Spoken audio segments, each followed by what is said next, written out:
"Do not attend the wedding," my mother sent. "Your presence and your children just cause issues." My sister answered with a laughing emoji. I responded, "Then you will not need my card for the venue." The group chat kept filling with laughter, entirely oblivious to what was about to happen then. Can you imagine getting disinvited from your own sister's wedding? Not just you, but your innocent children too, all because you're deemed awkward and messy. And then the kicker? Your sister responds to this humiliation with a laughing emoji. But what she didn't know was that her perfect day was about to become my ultimate opportunity for a reckoning. Music shifts slightly, becoming a little more intense but still reflective. My name is Randy, and I'm 34. For most of my life, I felt like I was living in someone else's shadow. Growing up in our middle-class suburban neighborhood, it was always clear where I stood in the family hierarchy. My mom, Diane, was the quintessential perfectionist. Her entire world revolved around appearances, what the neighbors thought. Our house was immaculate, our clothes pressed, our family photos always magazine-ready. But beneath that polished veneer, there was a deeply complicated web of favoritism and impossible standards. My sister, Natalie, 3 years younger, was the golden child.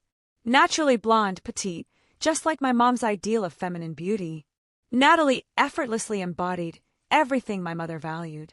She was cheerleading captain, homecoming queen, graduated with honors, and pursued the business degree Mom had always wanted for herself. She was perfect. Me. I was the designated black sheep. I had wild, curly hair that refused to be tamed, preferred sketch pads to pom-poms, and had a knack for questioning authority that just mortified my status-conscious mother.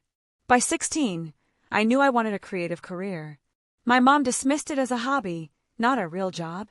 When I announced my intention to major in graphic design, she actually cried at the dinner table, lamenting how I was throwing away my potential.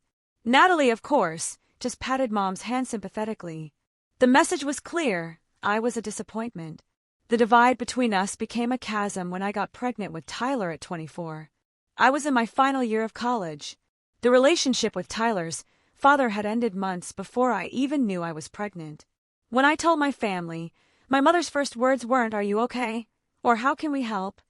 They were, "What will people think?" Natalie, fresh from her MBA, starting her career at a prestigious firm, looked at me with this mix of pity and superiority that burned worse than Mom's outright disappointment. "Oh, Randy," she'd said,